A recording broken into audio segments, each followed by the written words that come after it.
وَأَذَانٌ مِّنَ اللَّهِ وَرَسُولِهِ،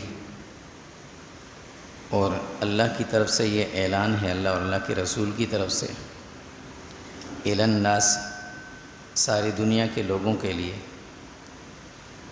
یوم الحج الاکبر، حج اکبر والے دن، ان اللہ بریء من المشرکین ورسولہ، کہ اللہ کی طرف سے اور اللہ کے رسول کی طرف سے مشرکین سے برات کا اعلان ہے۔ فَإِن تُبْتُمْ فَهُوَ خَيْرٌ لَكُمْ، اگر تم توبہ کر لو، اسلام میں آ جاؤ تو تمہارے لیے بہتر ہے۔ وَإِن تَوَلَّيْتُمْ، اور اگر ایسا نہ کرو، فَاعْلَمُوا، تو پھر یہ بات جان لو، أَنَّكُمْ غَيْرُ مُعْجِزِ اللَّهِ، تم اللہ پر غالب نہیں آ سکتے۔ آج 8 ذی الحجہ سعودیہ میں جیسا کہ ایک دن پہلے تاریخ ہوتی ہے، تو آج وہاں 9 ذی الحجہ یوم عرفہ ہے۔ حجاج کرام آج عرفات کے میدان میں ہیں، اور اتفاقاً جمعہ کا دن بھی ہے۔ جمعہ کا دن اور حجاج کا میدان عرفات میں ہونا، اس کی ایک اپنی فضیلت تو ہے۔ رسول اللہ صلی اللہ علیہ وسلم نے آج سے 1424 سال پہلے جو حج فرمایا تھا، اس حج میں آپ علیہ الصلاۃ والسلام نے جو خطبہ ارشاد فرمایا تھا، خطبہ عرفات کے نام سے مشہور ہے۔ وہ خطبہ صرف آپ نے عرفات میں نہیں فرمایا تھا، کچھ باتیں آپ نے مزدلفہ میں بھی ارشاد فرمائی تھی، کچھ باتیں آپ نے مینا میں ارشاد فرمائی تھی۔ احادیث کی کتابوں میں مختلف جگہوں پر ٹکڑوں میں وہ باتیں ملتی ہیں۔ میں نے کوشش کی ہے کہ وہ ساری باتیں اکٹھی کر کے اس خطبے کا سارا جو اردو ترجمہ ہے اس کو میں سنا دوں آج، لیکن اس سے پہلے 1-2 باتیں ہیں جو ضروری ہیں۔ ایک تو یہ کہ لوگوں میں یہ جو مشہور ہے نا کہ حج اکبر جمعہ کا دن اگر یوم عرفہ ہو تو یہ حج اکبر کہلاتا ہے، یہ غلط مشہور وہ ہے اصطلاح، عوام میں یہ بات مشہور ہے، حقیقت ایسا نہیں ہے۔ حقیقت میں ہر حج کو حج اکبر کہا جاتا ہے اور ہر عمرے کو حج اصغر کہتے ہیں۔ جمعہ کے دن یوم عرفہ آ جائے تو اس کو خاص طور پہ حج اکبر نہیں کہتے۔ ہاں، یہ الگ بات ہے، اس کی فضیلت ہے، اس لیے کہ رسول اللہ صلی اللہ علیہ وسلم نے جو حج فرمایا تھا تو وہ بھی یوم عرفہ جمعہ کو آ گیا تھا، تو یہ فضیلت اس کی ہے کہ 2 ایام جو بڑے معزز ایام ہیں، جو فضیلت والے ایام وہ اکٹھے ہو گئے، لیکن اس سے حج اکبر نہیں بن جاتا۔ یہ سورہ توبہ کی جو آیت نمبر 3 میں نے پڑھی ہے، اس میں اللہ تعالیٰ فرماتے ہیں کہ وَأَذَانٌ مِّنَ اللَّهِ وَرَسُولِهِ إِلَى النَّاسِ يَوْمَ الْحَجِّ الْأَكْبَرِ، کہ اللہ کی طرف سے اور اللہ کے رسول کی طرف سے سارے لوگوں کے لیے اعلان ہے حج اکبر والے دن۔ یہ اعلان جو ہوا تھا یہ سن 9 ہجری کے حج میں ہوا تھا، اور سن 9 ہجری کے حج میں رسول اللہ صلی اللہ علیہ وسلم خود نہیں گئے تھے، حج کے امیر ابو بکر تھے اور اعلان کرنے والے حضرت علی رضی اللہ تعالیٰ عنہ تھے۔ اس دن یہ اعلان ہوا تھا۔ اللہ اس کے بارے میں کہتے ہیں یوم الحج الاکبر، جس میں اعلان حضرت علی نے فرمایا تھا، حضور خود موجود نہیں تھے، یہ سن 9 ہجری والا حج ہے، اس کو اللہ کہتے ہیں حج الاکبر۔ تو اس سے پتہ چلتا ہے کہ حج اکبر حج کو کہا جاتا ہے اور حج اصغر عمرے کو کہا جاتا ہے۔ یہ جو اصطلاح مشہور ہے کہ حج اکبر ہو گیا، یہ غلط ہے۔ دوسری چیز جو آج کل بہت زیادہ اکثر حضرات پوچھتے بھی ہیں کہ یوم عرفے کا جو روزہ ہے وہ ہم کس حساب سے رکھیں گے، سعودیہ کے حساب سے یا اپنے حساب سے؟ اکثر لوگ یہ کہتے ہیں یوم عرفہ تو عرفات کی وجہ سے کہ حاجی عرفات کے میدان میں تو یوم عرفہ بن گیا، یہ بات بھی صحیح نہیں ہے۔ تاریخیں جو چلتی ہیں وہ چاند کے حساب سے چلتی ہیں، اور ہر ملک جو جن ممالک کے درمیان میں مسافت بعیدہ ہے، دور ہیں، تو ایک جگہ کا مطلع یا وہاں کی چاند کی تاریخ کا اطلاق دوسری جگہ پر دوسرے ملک پر جب نہیں ہوتا تو دونوں کی تاریخیں الگ الگ ہوں گی۔ پورا سال سعودیہ کی تاریخ ہم سے ایک دن پہلے چلتی ہے، چونکہ چاند ایک دن پہلے ہو جاتا ہے، اور یہ کوئی وہ غلط چیز نہیں ہو جاتا ہے۔ تو جب ایک دن پہلے ہوتا ہے تو وہاں یوم عرفہ، یعنی یوم عرفہ سے مراد 9 ذی الحجہ، 9 ذی الحجہ، یہ جو روزہ رکھنا ہے ہم نے 9 ذی الحجہ کو رکھنا ہے، اور یہ 9 ذی الحجہ سعودیہ میں آج ہے، پاکستان میں کل ہوگی، جن ممالک میں کل ہے وہ کل روزہ رکھیں گے، یوم عرفہ کا روزہ جسے کہتے ہیں، اور سعودیہ میں آج ہے، جو لوگ حج میں نہیں ہیں وہ آج روزہ رکھ سکیں۔ تو یہ اصطلاح بھی غلط ہے کہ ان سعودیہ کو ساتھ ہونی چاہیے، ان کے ساتھ ہو نہیں سکتی۔ اس کی چند وجوہات، ایک وجہ دیکھیں یہ ہے کہ جو ممالک سعودیہ سے بھی آگے ہیں، جہاں طلوع اور غروب سعودیہ سے بھی پہلے ہوتا ہے، جن ممالک میں، تو جہاں سعودیہ میں یوم عرفہ ہوگا وہاں یوم النحر ہوگا، قربانی ہو رہی ہوگی، تو وہ لوگ کیا کریں گے؟ اس دن روزہ رکھیں گے یا اس دن قربانی کریں گے؟ اگر عید کریں گے تو روزہ رکھنا ممنوع ہے، اور اگر روزہ رکھیں گے تو عید نہیں ہو سکے گی۔ اسی طرح جو ممالک سعودیہ کے بعد ہیں، پیچھے ہیں، تو ان کا بھی اپنے حساب سے تاریخ چلے گی۔ 3 دنوں کے نام کہتے ہیں، یوم الترویہ کہتے ہیں 8 کو، یوم عرفہ کہتے ہیں 9 کو، یوم النحر کہتے ہیں 10 کو۔ اگر جیسے ہمارے ہاں آج 8 ہے، ہم آج کے دن کو یوم ترویہ کہتے ہیں، کل ہمارے ہاں یوم عرفہ ہوگا 9، پرسوں یوم النحر اتوار کو۔ اگر ہم یہ کہیں کہ نہیں بھی آج یوم عرفہ ہے، تو آج اگر یوم عرفہ ہے، پرسوں یوم النحر ہے، تو درمیان میں کون سا دن ہوگا پھر؟ یوم عرفہ اور یوم النحر کے درمیان میں کوئی دن نہیں ہے، تو پھر کل کا دن کس چیز کا ہوگا؟ اس لیے جن ممالک میں جہاں جس حساب سے تاریخ اسلامی تواریخ چلتی ہیں، اسی ترتیب پر وہیں کے حساب سے ہم نے یوم عرفہ یعنی 9 ذی الحجہ کا روزہ رکھنا ہے۔ یہ ذہن میں رہی یہ بات۔ خیر یہ 2 باتیں جو کسی نے پوچھی تھی، اصل بات یہ تھی کہ یوم عرفہ آپ علیہ الصلوۃ والسلام جو آج سے 1424 سال پہلے آپ نے حج فرمایا تھا، اور وہ حج بھی اتفاقاً یوم عرفہ جمعے کا دن تھا، تو آپ نے جو خطبہ ارشاد فرمایا تھا، جیسے میں نے کہا کہ اس خطبے میں کچھ باتیں آپ نے مینا میں فرمائی تھیں، کچھ باتیں آپ نے عرفات میں، کچھ باتیں آپ نے مزدلفہ میں، کچھ واپس آ کر مینا میں ارشاد فرمائی تھی۔ احادیث کی کتابوں میں مختلف جگہوں پر چھوٹی چھوٹی وہ ٹکڑوں کی شکل میں ملتی ہیں۔ ان سب چیزوں کو اکٹھا کیا میں نے کوشش کرتے ہیں کہ اس کو مختصر الفاظ میں اس خطبے کو بیان کریں۔ آپ علیہ الصلوۃ والسلام نے جب خطبہ ارشاد فرمایا تو سب سے پہلے آپ نے فرمایا، آپ کی عادت تھی، اوصیکم بتقوی اللہ، اے لوگوں میں تمہیں نصیحت کرتا ہوں اللہ سے ڈرو۔ یہ آپ کا پہلا جملہ ہوا کرتا تھا ہمیشہ خطبے میں۔ تو آپ نے لوگوں سے فرمایا، اے لوگوں میں تمہیں تقوی کی وصیت کرتا ہوں اور اللہ کی اطاعت پر ابھارتا ہوں، میری بات کو غور سے سنو، میں تم پر واضح کر دیتا ہوں کہ شاید اس سال کے بعد اس مقام پر میری آپ سے ملاقات پھر نہ ہو سکے۔ یہ آپ نے عرفات کے میدان میں فرمایا تھا۔ پھر آپ نے فرمایا، اے لوگوں، سوالی انداز میں یہ بتاؤ یہ کون سا مہینہ ہے؟ سب کو پتہ تھا ذی الحجہ ہے۔ یہ کون سا شہر ہے؟ سب کو پتہ تھا مکہ ہے، حدود حرم میں۔ یہ کون سا دن ہے؟ سب کو پتہ تھا یوم عرفہ ہے۔ فرمایا، پھر آپ نے خود فرمایا، یہ ذی الحجہ کا مہینہ نہیں ہے، یہ مکہ مکرمہ نہیں ہے، یہ یوم عرفہ نہیں ہے۔ فرمایا، سب نے کہا ہے۔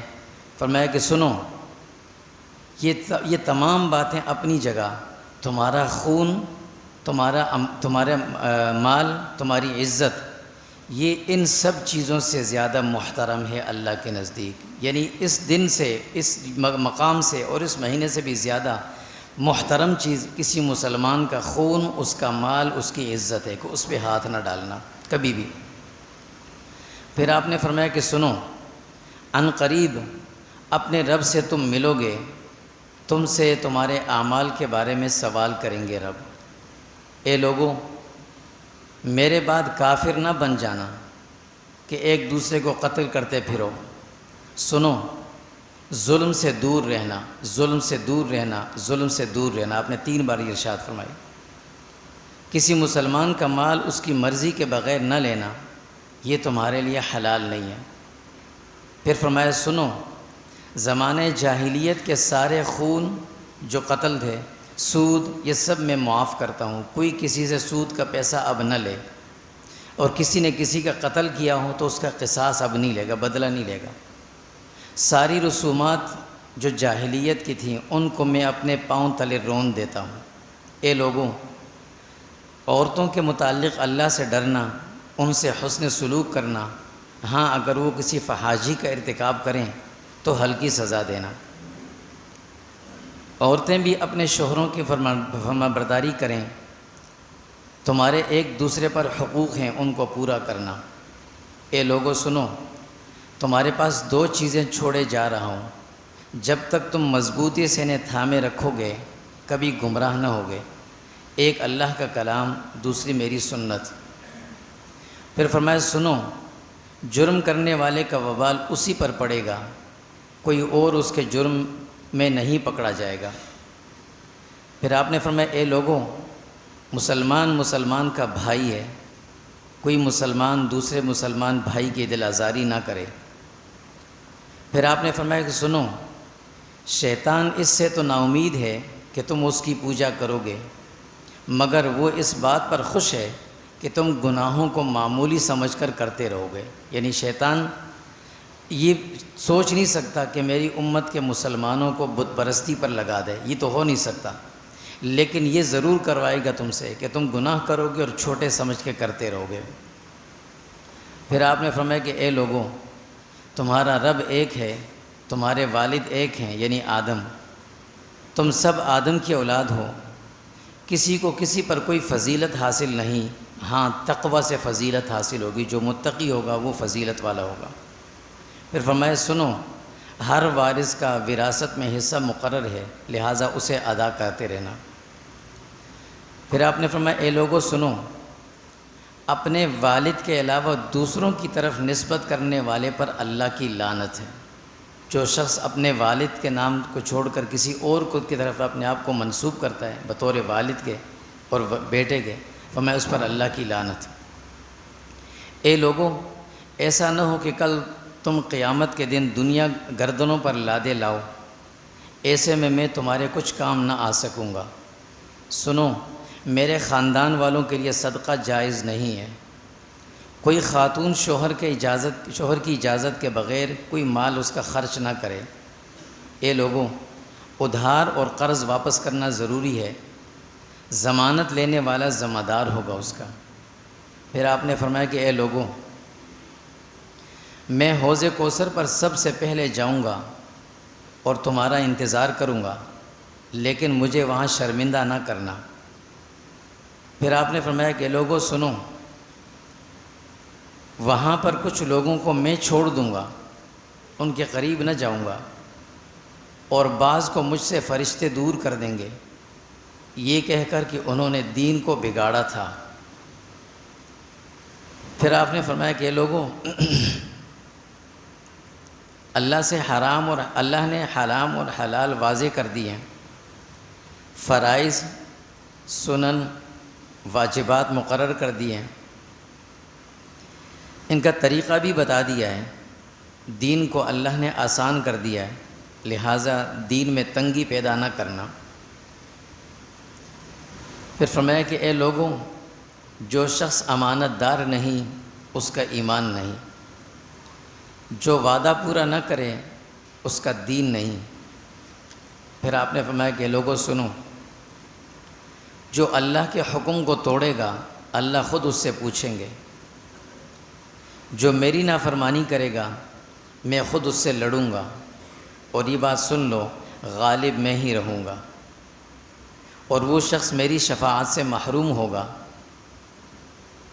میرے پاس حوض کوثر پر بھی نہ آ سکے گا۔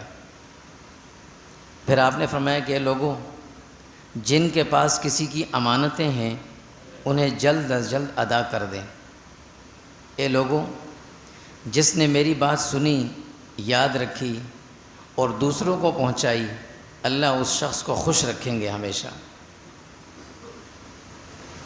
پھر فرمایا کہ اے لوگوں، اللہ کی رضا کے لیے اپنے عمل میں اخلاص پیدا کرنا، اپنے اولو الامر کو نصیحت کرتے رہنا، یعنی جو تمہارے بڑے ہیں اگر وہ کوئی غلط کام کریں تو انہیں ناصحانہ انداز میں ان کو بتاتے رہنا، لیکن اپنی اجتماعیت کو برقرار رکھنا، اپنی اجتماعیت کو نہ توڑنا۔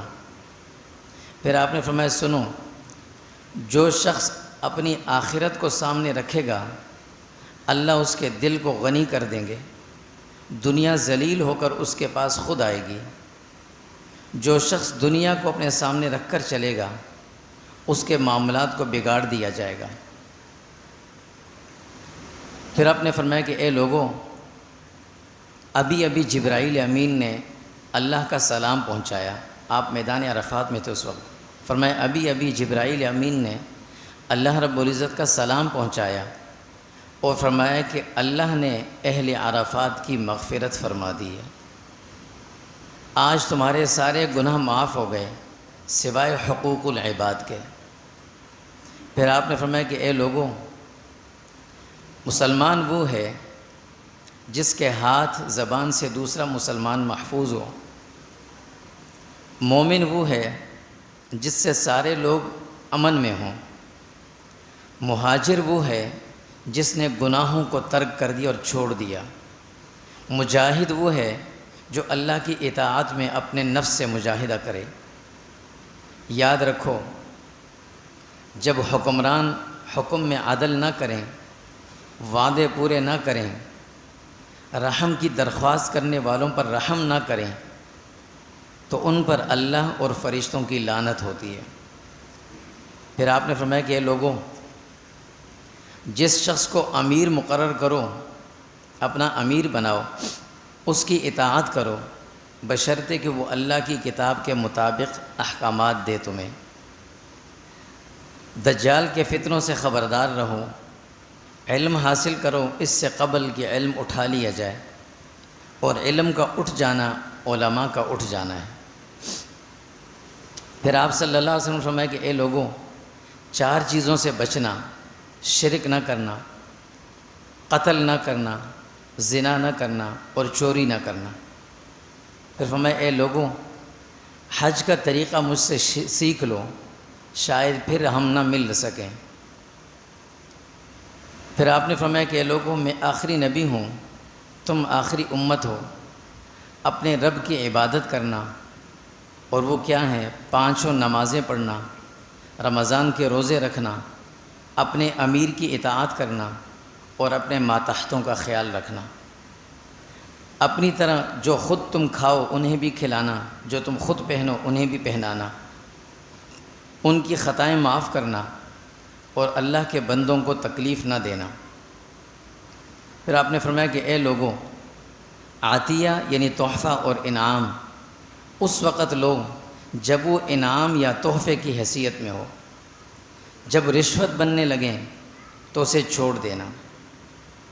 اس کی تفصیل آپ صلی اللہ علیہ وسلم نے ایک موقع پر فرمائی تھی کہ جب کوئی آدمی کسی منصب یا کسی عہدے پر بیٹھا ہو اور کوئی آدمی لوگوں کو اس سے واسطہ پڑتا ہو کام کا، ایسے میں اگر کوئی اس کو تحفہ دینا تو یہ تحفہ نہیں، یہ رشوت بن جاتی۔ ہاں، اگر کسی منصب کسی عہدے پر نہ ہو یا کسی کو کوئی سے کوئی کام نہ ہو ذاتی، ویسے ہی محبت میں کوئی تحفہ دے تو پھر وہ تحفہ کہلاتا ہے۔ تو آپ نے فرمایا کہ عطیہ اور انعام اس وقت لو جب وہ انعام یا عطیہ یعنی تحفے کی حیثیت میں ہو، جب وہ رشوت بننے لگے تو اسے چھوڑ دینا۔ نمازیوں، روزہ داروں اور کبیرہ گناہوں سے بچنے والوں کو اللہ اپنا دوست رکھتے ہیں۔ ضعیفوں اور کمزوروں کا خیال رکھنا، کسی مسلمان کو تکلیف نہ دینا۔ پھر آپ نے فرمایا کہ اے لوگوں، میں تمہیں گناہ کبیرہ گنوا دیتا ہوں اور قیامت کے کچھ علامات بھی بتا دیتا ہوں۔ پھر آپ نے گناہ کبیرہ بتایا کہ بڑے گناہ کون کون سے ہیں۔ بڑے گناہوں کی ایک قسم وہ جو جس کا تعلق دل سے ہے، فرمایا شرک کرنا، گناہوں پر اصرار کرنا، بار بار صغیر چھوٹے گناہ کرتے رہنا، اللہ کی رحمت سے نا امید ہونا، اللہ کی پکڑ سے بے خوف ہو جانا۔ دوسرے نمبر پر وہ کبیرہ گناہ جو زبان سے صادر ہوتے ہیں، جھوٹی گواہی دینا، پاک دامن لوگوں پر تہمت لگانا، جھوٹی قسمیں کھانا، سحر اور جادو کرنا۔ تیسرے نمبر پر وہ گناہ کبیرہ جن کا تعلق اکل و شرب سے، شراب پینا یا کوئی بھی نشے والی چیز پینا، یتیم کا مال کھانا اور سود کا کاروبار کرنا۔ چوتھے نمبر پر وہ گناہ جن کا تعلق شرمگاہ سے ہے، فرمایا بدکاری، لواطت، زنا کرنا۔ پانچویں نمبر پر وہ گناہ جو انسانوں کے ہاتھوں سے صادر ہوتے ہیں، کبیرہ گناہ، قتل، چوری، میدانی جہاد سے بھاگنا اور والدین کی نافرمانی کرنا، ان کی حکم عدولی کرنا۔ پھر آپ نے قیامت کی بڑی علامات بتائیں، فرمایا 10 بڑی چیزیں جو قیامت سے پہلے تم دیکھو گے۔ حضرت مہدی آئیں گے دنیا میں، عیسیٰ علیہ السلام کا نزول ہوگا، اس سے پہلے دجال کا ظہور ہوگا، پھر یاجوج و ماجوج آئیں گے، پھر زمین میں 3 مختلف جگہوں پر خسف ہوگا۔ خسف کہتے ہیں زمین پھٹے گی، لوگ اندر دھنس جائیں گے، ایسے شکلیں مختلف 3 جگہوں پر ہوں گی۔ دخان کہ دھواں پھیلے گا زمین اور آسمان کے درمیان۔ طلوع الشمس من المغرب کہ مغرب سے سورج جو ہے واپس طلوع ہوگا۔ یہ وہ علامات ہے بڑی علامتوں میں سے کہ جس کے بعد توبہ کے لیے سارے راستے بند ہو جائیں گے، اس کے بعد نہ کسی کا ایمان قبول ہوگا نہ توبہ قبول ہوگی۔ اور 10ویں علامت دابۃ الارض، جو زمین سے ایک جانور نکلے گا، صفا کی پہاڑی سے، اس پتھر جو چٹان ہے اس میں سے اندر سے نکلے گا اور وہ پوری دنیا کا چکر لگائے گا، اس کو دابۃ الارض کہا گیا۔ اس کے بعد آپ صلی اللہ علیہ وسلم نے آخر میں فرمایا، اے لوگوں، کل قیامت کے دن تم سے میرے بارے میں سوال ہوگا، تم کیا جواب دو گے؟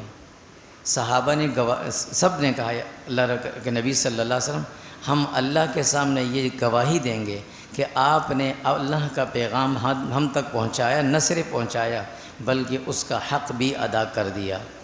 آپ علیہ الصلوۃ والسلام نے پھر آخر میں آسمان کی طرف اشارہ کر کے اوپر کی طرف دیکھتے ہوئے فرمایا، اے اللہ آپ بھی اس بات پر گواہ رہیں۔ پھر آپ نے آخری بات فرمایا میری یہ باتیں جن جن لوگوں نے سنی ہیں ان کی ذمہ داری ہے کہ ان تک پہنچا دینا جو یہاں موجود نہیں ہے۔ یہ آپ صلی اللہ علیہ وسلم کا وہ خطبہ کے مختصر الفاظ تھے جو آپ نے مینا، عرفات اور مزدلفہ مختلف جگہوں پر آپ نے فرمایا تھا۔ آپ صلی اللہ علیہ وسلم کی زندگی حیات طیبہ نبوت کے بعد کی جو تھی وہ 23 سال پر منحصر تھی۔ ان 23 سالوں میں آپ علیہ الصلوۃ والسلام نے جتنی بھی آپ نے امت کی اصلاح کے لیے، امت کی فکر کے لیے جو باتیں کی، ان تمام باتوں کا خلاصہ تھا جو آخر میں آپ علیہ الصلوۃ والسلام نے دہرا کر امت کے حوالے کر دیا، اور اشارتاً یہ بھی فرما دیا تھا، بلکہ صراحتاً کہہ دیا تھا کہ آج یہ ساری باتیں آپ مجھ سے سیکھ لو، شاید آئندہ میری اور آپ کی ملاقات یہاں نہ ہو سکے۔ اور یہی ہوا کہ یہ سن 10 ہجری کا حج تھا۔ اس کے بعد آپ صلی اللہ علیہ وسلم جب حج سے فارغ ہوئے تھے تو اس کے کچھ ہی عرصے کے بعد آپ علیہ السلام کی طبیعت آہستہ آہستہ بیماری کے آثار ظاہر ہونا شروع ہوئے اور پھر آپ دنیا سے تشریف لے گئے تھے۔ تو یہ وہ باتیں تھیں جو آپ صلی اللہ علیہ وسلم نے آج سے 1424 سال پہلے، کم و بیش زیادہ ہو سکتی، اس میں کمی بیشی ہو سکتی ہے، عرفات میں، مینا میں، مزدلفہ میں فرمائی، اور صحابہ سے فرمایا تھا کہ میری یہ باتیں لوگوں تک پہنچا دینا۔ ان باتوں کو ہم اپنی زندگی میں، عملی زندگی میں لے آئیں۔ یہ آپ کی وصیت ہے۔ ہمیشہ جو وصیت ہوتی ہے نا، وصیت، جو آدمی دنیا سے جا رہا ہوتا ہے تو اس کی آخری خواہش جو ہوتی ہے، آخری جو باتیں ہوتی ہیں وہ وصیت کہلاتی ہیں۔ اور اولاد میں سے جو اچھی اور نیک اولاد ہوتی ہے نا، وہ اپنے والد کی اس وصیت کو زندگی بھر اس کو پورا کرنے کی کوشش کرتے ہیں۔ میرے والد نے وصیت کی تھی کہ جب تک تم ہو میری طرف سے قربانی کرنا، چنانچہ نیک اولاد اس کی طرف سے کر رہی ہوتی ہے قربانی۔ اسی طرح کوئی اور نصیحت کی بھی ہوتی ہے تو وہ زندگی بھر اس کو یاد رکھتا ہے کہ میرے والد نے یہ وصیت کی تھی، اس کو میں پورا کروں گا۔ رسول اللہ صلی اللہ علیہ وسلم اس امت کے روحانی والد ہیں، روحانی والد، اور ہم ان کی روحانی اولاد ہیں۔ کسی نے ان کو دیکھا، کسی نے نہیں دیکھا۔ جنہوں نے دیکھا ان کا ایک الگ مقام اور مرتبہ اور رتبہ فضیلت، جنہوں نے نہیں دیکھا ان کا ایک الگ مقام ہے، ان کو بھی اللہ کے نبی نے چھوڑا نہیں۔ آپ نے فرمایا قیامت کے دن مجھے اپنے دوستوں کا انتظار رہے گا۔ صحابہ نے پوچھا یا رسول اللہ، ہم آپ کے دوست نہیں ہیں کیا؟ ہم آپ کے ساتھ بیٹھے، اٹھنا بیٹھنا سب کچھ ہم ساتھ کرتے ہیں، ہم بھی آپ کے دوست ہیں نا؟ فرمایا تم تو میرے ساتھی اور صحابی ہو، میرے دوست وہ ہوں گے جنہوں نے مجھے دیکھا تو نہیں ہوگا لیکن مجھ پر ایمان بھی لایا ہوگا، میری باتوں پہ عمل بھی کیا ہوگا۔ تو آپ قیامت کے دن جب حوض کوثر پہ ہوں گے تو انتظار کر رہے ہوں گے، میری امت کے لوگ آئیں گے، میری امت کے لوگ آئیں گے۔ آپ علیہ السلام اپنے ہاتھ سے ان کو پلا رہے ہوں گے حوض کوثر، اور جیسے خطبے میں بات گزری کہ آپ نے فرمایا تھا اس بات کا خیال رکھنا کہیں ایسا نہ ہو کہ فرشتے تمہیں وہاں سے واپس کر دیں۔ حدیث میں بیت اللہ کے نبی صلی اللہ علیہ وسلم ایک موقع پہ فرمایا تھا کہ میں حوض کوثر پہ ہوں گا اور میرے ہاتھ میں پانی کا وہ حوض کوثر کا پیالہ ہوگا، میری طرف میری امت کے لوگ آ رہے ہوں گے، میں ان کو پلا رہا ہوں گا، اتنے میں کچھ لوگ آئیں گے، فرشتے درمیان میں ایک دیوار کھڑی کر دیں گے، آڑ کھڑی کر دیں گے، انہیں واپس کر دیں گے۔ میں پوچھوں گا فرشتوں کو یہ میرے امتی ہیں، ان کو میرے پاس آنے دو، کیوں روکا جا رہا ہے؟ تو وہ فرشتے مجھے جواب دیں گے اللہ کے نبی جب آپ دنیا سے چلے گئے تھے آپ کے بعد آپ کے دین کو ان لوگوں نے بگاڑ دیا تھا۔ دین کو بگاڑنا کسے کہتے ہیں؟ کہ ہم اپنی مرضی سے دین بنا بنا کر اس پر عمل کرنا شروع کریں۔ اللہ کی رضا کے انسان جب بیمار ہوتا ہے ڈاکٹر سے رجوع کرتا ہے، جب کوئی قانونی مشورہ اس کو چاہیے ہوتا ہے تو وکیل پکڑ لیتا ہے۔ اسی طرح اگر دینی معاملہ ہونا تو کسی عالم سے، ماہر آدمی سے کوئی بھی معاملہ مشورہ کر کے اس کے بعد اس پر عمل کریں۔ کہیں ایسا نہ ہو کہ ہم کسی غلط چیز کو دین بنا کر اور خود بھی عمل کریں، ہماری دیکھا دیکھی میں ہماری اولاد اس کو دین سمجھ کر کرنے لگے اور کل قیامت کے دن ہم رسول اللہ کے سامنے جا نہ سکے۔ آپ علیہ السلام نے یہ بات میدان عرفات میں اور روتے ہوئے فرمائی تھی کہ بھائی مجھے قیامت کے دن شرمندہ نہ کرنا۔ شرمندگی یہ ہوگی کہ جب دنیا میں کسی آدمی کو لایا جاتا ہے، چور کو پکڑ کر پولیس لاتی ہے، اس کے گھر کے سامنے کھڑا کر دیا، اس کے والد کو بولا یہ تمہارے بیٹے ہیں، حاجی بیٹے ہیں، اس نے چوری کی ہے۔ اب اس کو تو سزا ہوگی لیکن اس وقت والد کو جو سزا مل رہی ہوتی ہے، جو تکلیف ہوتی ہے، فرمایا یہ اس کی شرمندگی۔ اللہ کے نبی نے فرمایا قیامت کے دن سارے نبی کھڑے ہوں گے، ساری امتیں کھڑی ہوں گی اور میں اس بات پر فخر کروں گا کہ میری امت کتنی کثیر تعداد میں آ رہی ہے، اور اگر میری امت میں کوئی ایسا چور، ایسا نامعقول نکل گیا جس نے کوئی ایسے غلط کام کیے ہوں جس کی وجہ سے مجھے شرمندگی ہو تو یہ اچھا نہیں ہوگا۔ فرمایا مجھے شرمندہ نہ کرنا، لہٰذا دین جتنا تم سمجھتے ہو، جتنا سمجھ کر اس پر عمل کر سکتے ہو اس پر عمل کرو۔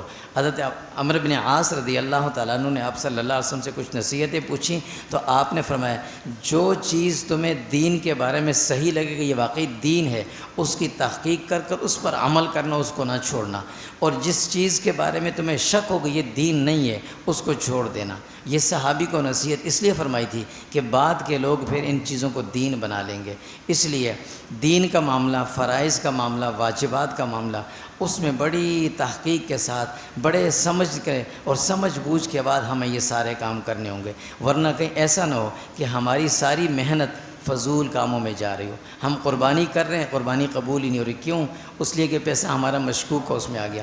اللہ کے نبی صلی اللہ علیہ وسلم فرماتے ہیں کہ جس آدمی کے جسم پر کپڑا پہنا ہو اس کپڑے میں اگر ایک درہم حرام کا شامل ہو گیا، باقی پورا کپڑا حلال کا خریدا تھا، اس کی نماز قبول نہیں ہوتی۔ تو قربانی جس میں حرام کا پیسہ شامل ہو گیا، اللہ کہتے ہیں لن ینال اللہ لحومها ولا دماؤها، مجھے نہ خون چاہیے نہ اس کا گوشت چاہیے، ولکن ینالہ التقوی، میں تمہاری نیت دیکھنا چاہتا تھا تم کس نیت سے قربانی کر رہے تھے، لہٰذا اپنے اس قربانی کے عمل کو اتنے اخلاص کے ساتھ کریں جیسے رسول اللہ صلی اللہ علیہ وسلم نے قربانی فرمائی تھی۔ ایسے قربانی آپ علیہ السلام حدیث میں آتا ہے جب آپ اونٹ کو نہر فرما رہے تھے، ایک اونٹ کو نہر کرتے دوسرا خود بھاگ کے سامنے آتا تھا، اسے نہر کرتے تیسرا بھاگ کے آتا تھا، اسے نہر کرتے تھے۔ اس اخلاص کے ساتھ قربانی ہو کہ وہ قربانی کا خون زمین پر گرنے سے پہلے اللہ کے ہاں ہماری قربانی قبول ہو جائے۔ اللہ تعالیٰ ہم سب کو عمل نصیب فرمائے۔ وصلی اللہ علیہ وسلم۔